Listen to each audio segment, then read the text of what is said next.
Assalamualaikum warahmatullahi wabarakatuh. Waalaikumsalam warahmatullahi wabarakatuh. Selamat pagi Sobat Betari. Kembali lagi ke channel kesayangan kita, yaitu Betari Podcast. Betari berbudi berprestasi. Nah, sebelumnya pada video kali ini Bu Siska, saya guru kelas 2B, akan menampilkan sebuah tayangan yang sangat bermanfaat yang berkaitan dengan pengolahan limbah. Nah, sebelumnya jangan lupa teman-teman di rumah subscribe, like, comment, and share video ini agar Betari Podcast lebih berkembang dan bermanfaat untuk kita semua. Sudah di-subscribe? Terima kasih. Nah, sekali lagi pada video kali ini Bu Siska sudah mengundang Ananda Afika Izaid Manzilina, yaitu di kelas 5A ya, sebagai perwakilan dari peserta webinar Jutawan Belia Pengolah Limbah yang kemarin sudah mengikuti ya, hari Sabtu jam 12 sampai jam 3 sore. Dari pernyataan tersebut Sobat Betari, ada yang sudah tahu belum tentang limbah itu apa? Oh, pasti ada yang sudah, ada yang belum nih, apalagi kelas 1, 2, 3 pasti belum tahu.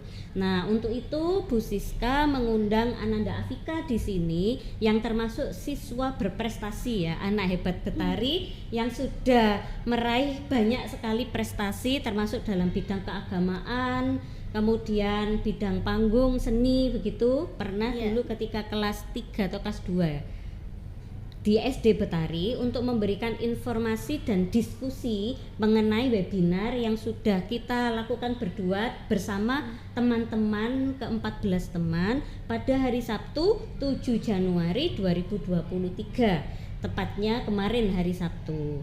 Nah, mengenai apa? Yaitu mengenai jenis-jenis limbah yang bisa diolah kembali dan bermanfaat untuk manusia. Nah, langsung saja di sini sudah hadir Ananda Afika. Selamat pagi Ananda Afika. Selamat pagi Bu Siska. Bagaimana kabarnya hari ini? Alhamdulillah baik Bu. Kalau Bu Siska cukup memanggil Mbak Afika saja boleh? Boleh. Ya Mbak Afika gitu ya.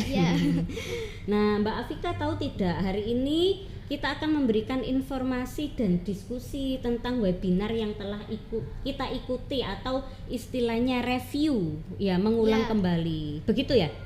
Ya, benar Bu Siska. Sobat Betari, kemarin Sabtu saya dan 14 teman saya telah mengikuti webinar dengan tema Jutawan Belia Pengolah Limbah. Diadakan oleh siapa itu Mbak Afika? Oleh Turas Hijau Bu Siska, melalui Zoom meeting. Kita melaksanakan di ruang komputer SDN Jombatan 3 Jombang dengan bantuan komputer yang sangat canggih dan pengenalan smart screen. Smart screen itu layar seperti TV, namun cukup disentuh saja untuk mengganti channelnya. Ya, nah jadi yang dijelaskan oleh Mbak Afika ini adalah smart screen yang alhamdulillah Jombatan 3 sudah mendapatkannya. Satu, besar sekali ya Mbak Afika ya. Nah, coba berikut adalah contoh dan foto-foto dari kegiatan teman-teman menggunakan komputer di sekolah dan smart screen. Nah, benar Mbak Afika. Coba Mbak Afika jelaskan kepada Sobat Betari ini, hari apa, bersama siapa saja kemarin ketika kita melaksanakan webinar. Jadi, saya dibimbing Bu Siska dan Bu Susi melaksanakan webinar Jutawan Belia Pengolah Limbah bersama teman-teman saya kelas 5A dan 5B yang berjumlah 14 orang, antara lain Marwah, Atalia, Gio, Barona, Verlita, Aya, Mutiara, dan juga yang lain. Masih banyak Bu. Hari Sabtu pukul 12 siang sampai pukul 3 sore setelah kita melaksanakan rapot.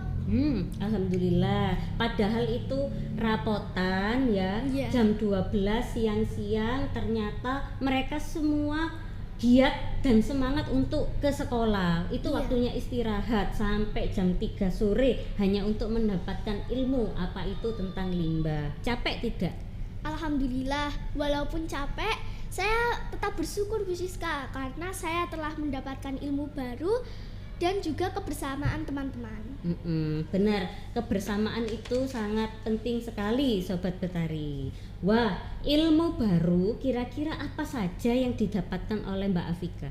Saya jadi mengerti cara memanfaatkan limbah cangkang telur, pemanfaatan lele untuk kue, perawatan kangkung, cara menghemat listrik, konservasi air, pemanfaatan manggot, pemanfaatan sampah organik, pemanfaatan ekoenzim, pemanfaatan puntung rokok, sampah plastik saset, ekobrik, dan lain sebagainya Bu Siska. Banyak sekali, ada tentang ekoenzim, ada ekobrik, ada konservasi air, ada cara merawat kangkung, kemudian manggot, seperti itu. Banyak yang didapat dari kegiatan webinar tersebut.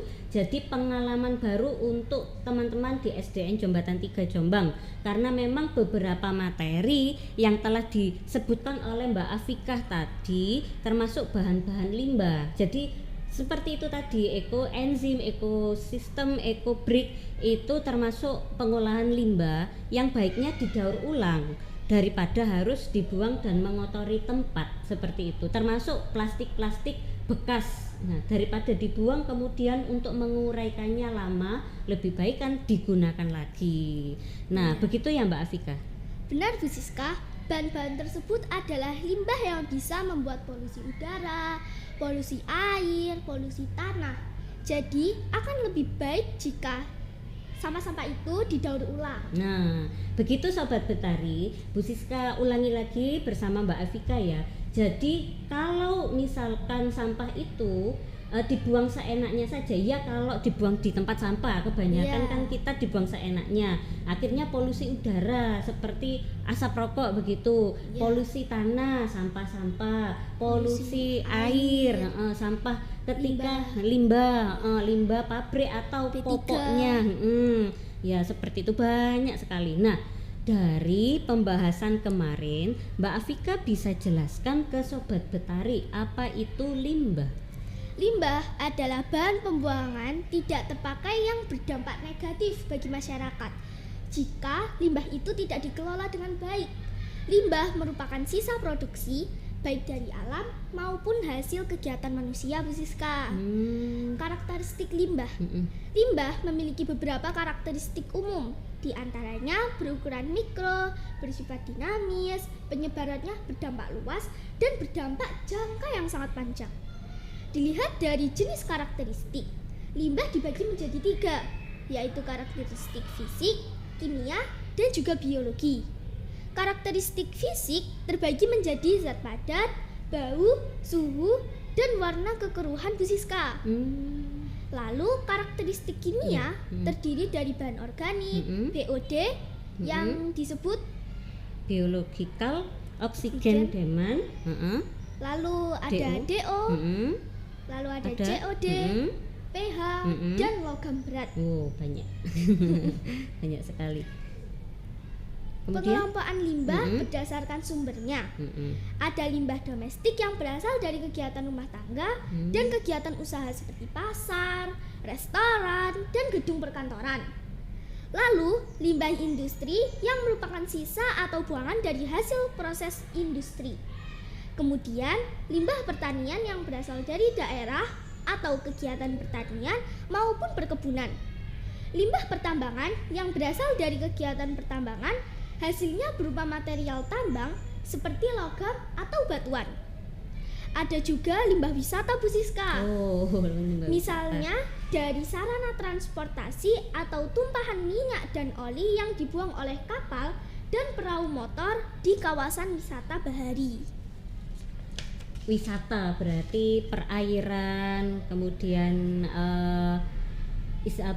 tamasya begitu ya, itu ya pasti menghasilkan limbah. Terakhir, limbah yang berasal dari dunia kesehatan atau limbah medis yang mirip dengan sampah domestik pada umumnya.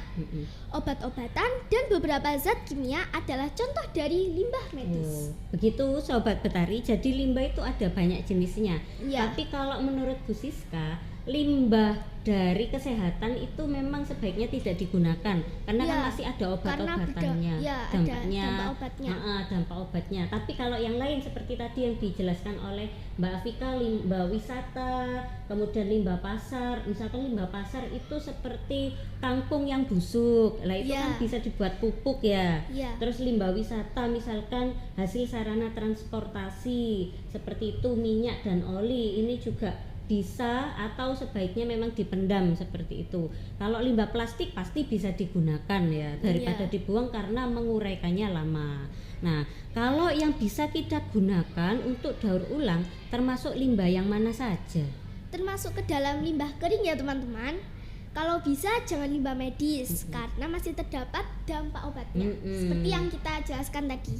Ya benar, jadi hati-hati kalau misalkan teman-teman ada yang mainan suntik-suntikan. Oh, Nah, iya. kalau baru tidak masalah, tapi kebanyakan kalau yang dijual itu bekasnya suntiknya rumah sakit. Lah itu bahaya, sawangannya hanya disuntik, tapi obatnya yang masuk ke dalam tubuh kamu kan tidak tahu efeknya seperti apa. Benar ya Mbak Afika? Nah, Nah, kalau menurut Mbak Afika, berdasarkan Mbak Afika jelaskan tadi dan pahami apa sih dan bagaimana cara memanfaatkan cangkang telur, apakah bisa? bisa Bu Siska, cangkang telur jelas bisa dimanfaatkan ya Oh, teman-teman. Nah, begitu. Jadi mungkin cangkang telur itu bisa dimanfaatkan. Menurut Mbak Afika bagaimana? Kulit telur atau yang sering disebut dengan cangkang telur adalah lapisan terluar dari telur. Kulit telur sendiri biasanya dijadikan sampah atau bahan buangan bagi masyarakat sekitar. Karena kulit telur biasa dibuang, menjadikan hal ini sebagai salah satu faktor yang dianggap negatif. Dikarenakan kulit telur yang dibuang dianggap sebagai sampah.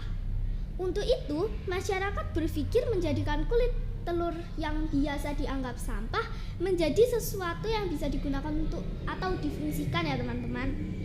Cangkang telur mudah didapatkan, masih menjadi limbah rumah tangga, belum optimal dimanfaatkan sebagai pupuk tanaman.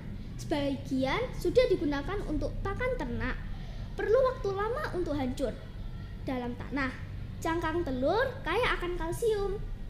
Dalam penelitian ORI tahun 2011, cangkang telur mengandung 98,2% kalsium, kalsium karbonat ya, 0,9% magnesium, dan 0,9% fosfor. Membran cangkang terdiri dari 69,2% protein, 2,7% lemak, 1,5% air, dan 27,2% abu. Adapun beberapa manfaat dari cangkang telur adalah sebagai berikut. Yang pertama, sebagai wadah media semai.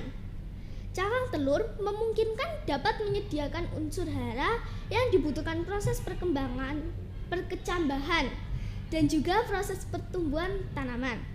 Selain itu, dengan menggunakan cangkang telur juga memudahkan pemindahan ke lahan. Kita dapat memindahkan tanaman yang disemai pada cangkang telur dengan sedikit meremukkan cangkang telur tersebut, kemudian dimasukkan ke lubang tanam. Yang kedua, sebagai pupuk. Karena kandungan kalsium pada cangkang telur sekitar 90%, maka sangat baik untuk dimanfaatkan sebagai sumber nutrisi tanaman. Tanaman yang kekurangan kalsium biasanya akan tumbuh kerdil, bunga mudah gugur, gagal berbuah, serta mudah terserang hama seperti lalat buah. Yang ketiga, sebagai pengganti kapur dolomit. Karena cangkang telur mengandung sekitar 90% kalsium, maka dapat digunakan sebagai pengganti kapur dolomit. Akan tetapi, untuk penggunaan lahan yang luas, kita harus mengumpulkan sekitar 2 ton atau 2 ton per hektar cangkang telur. Penggunaan cangkang telur sebagai pengganti kapur dolomit akan efektif pada tanaman dengan lahan sedikit atau media tanam pada polybag. Yang keempat, sebagai pestisida nabati. Kandungan cangkang telur yang kaya akan kalsium dapat mengendalikan hama tanaman seperti siput, hama putih, kutu, dan kumbang. Oke, terima kasih Mbak Vika. Bu Siska ulangi lagi bagi Sobat Betari. Yang pertama, manfaatnya sebagai wadah media semai. Kan cangkang telur itu bundar.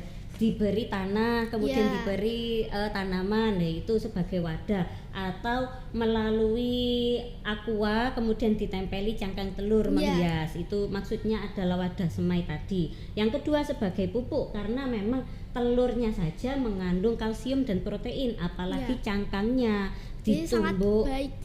Sangat baik. Menurut Mbak Vika dimanfaatkan. juga sangat baik ya. Kemudian sebagai kapur dolomit. Nah, kapur dolomit itu apa? Silakan browsing sendiri di internet, karena internet memang harus dimanfaatkan ya, daripada dibuat game terus. Nah, kapur dolomit ini 90%-nya adalah kalsium. Jelas juga kembali lagi ke kita, manfaatnya ke kita. Kemudian pestisida nabati. Nah, ternyata cangkang telur itu juga bisa digunakan untuk pestisida. Apa itu pestisida? Pestisida adalah obat untuk mengusir hama. Misalkan padi, hamanya itu tikus ya. Kemudian jagung, hamanya itu belalang. Kupu-kupu kan mereka makan daunnya, makan buahnya, itu namanya hama. Begitu. Atau juga mengusir rumput liar itu juga hama. Kalau Sobat Betari dan Mbak Vika sudah tahu ya, itu termasuk hama. Jadi hama itu ada dua, ada hewan, ada tumbuhan. Nah, Sobat Betari, dari penjelasan Mbak Afika tadi bisa kita simpulkan bahwa memanfaatkan cangkang telur sangat penting. Apalagi cangkang telur bisa digunakan untuk pupuk dan wadah tadi.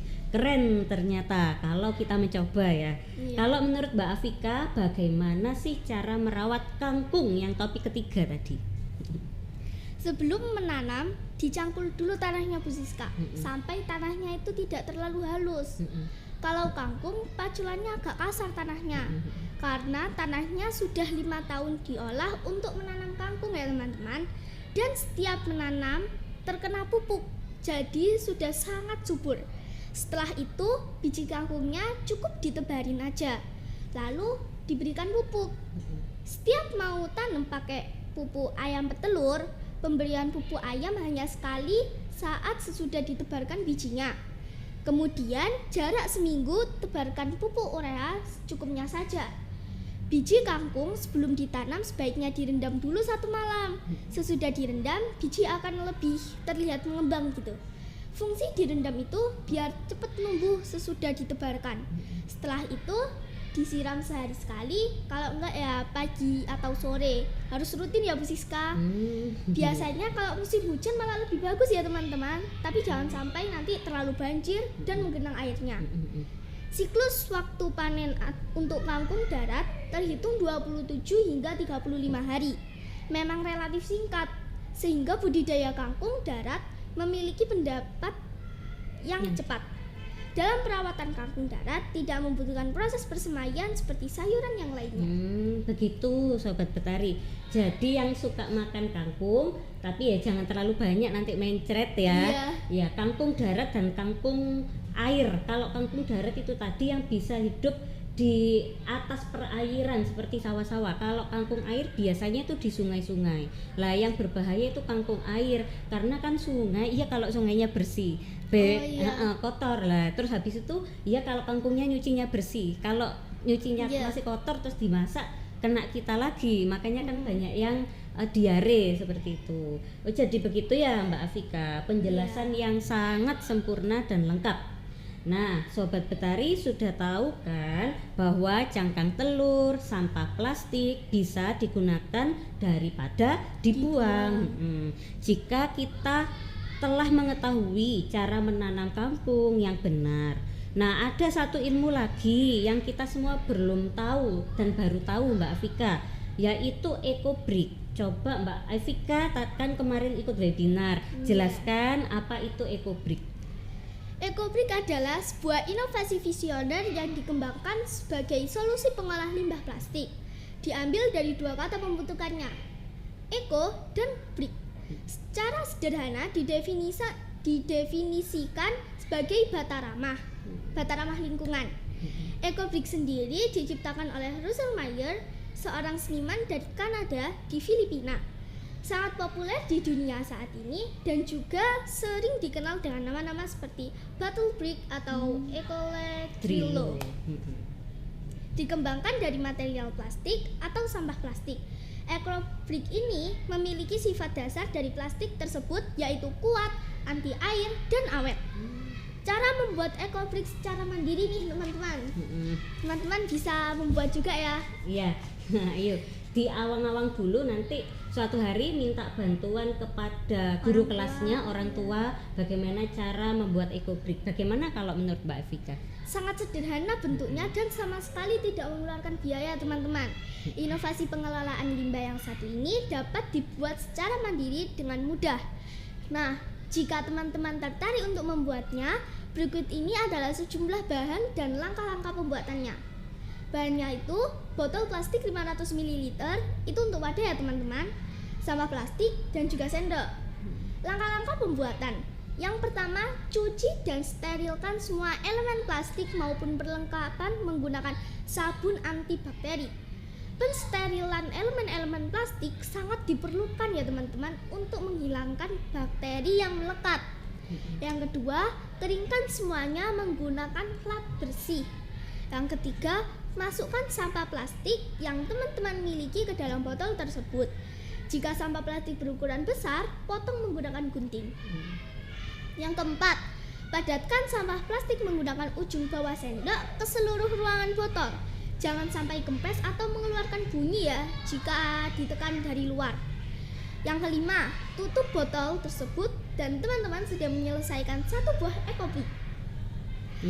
Manfaat utama dari pembuatan ini tentu datang dari aspek pengelolaan limbah plastik, di mana dibanding membuang, membakar, atau menimbun sisa-sisa plastik yang berpotensi menjadi faktor pencemaran alam, teman-teman dapat memanfaatkan sisa-sisa plastik tersebut menjadi material pembentuk ecobrick. Selain mengakomodasi pengelolaan limbah plastik, inovasi limbah yang satu ini diketahui juga memiliki berbagai manfaat lainnya.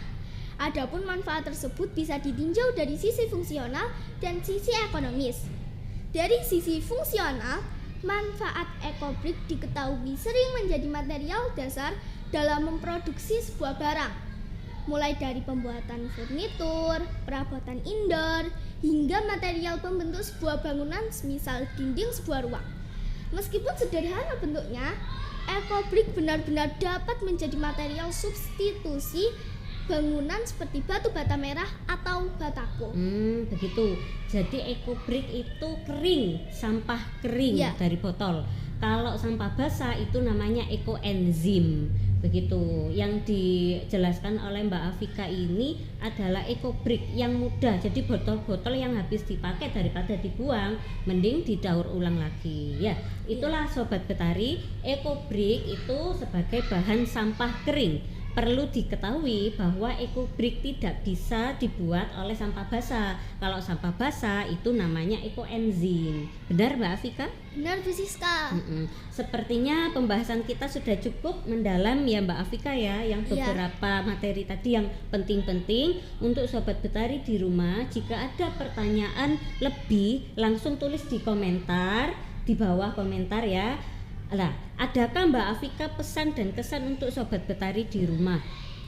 Pesan dari saya adalah buanglah sampah ya teman-teman pada tempatnya, jangan sembarangan. Nah terus ini lagi, kalau mama kalian membuat telur, nah telurnya itu jangan dibuang teman-teman. Bisa kalian buat seperti tadi ya, bisa dibuat menjadi pupuk atau menjadi karya seni yang unik dan indah gitu, biar terlihat bagus gitu, bisa diisi di meja belajar kalian. Benar sekali. Jadi tidak bosan ketika belajar. Benar. Ya, terima kasih Mbak Afika. Sama-sama. Terima kasih juga untuk teman-teman yang kemarin juga ikut webinar sampai jam 3 sore meskipun capek dan sambil makan tidak masalah, yang penting ilmunya masuk ya. Sekian dari kami akhiri. Wassalamualaikum warahmatullahi wabarakatuh. Betari berbudi berprestasi.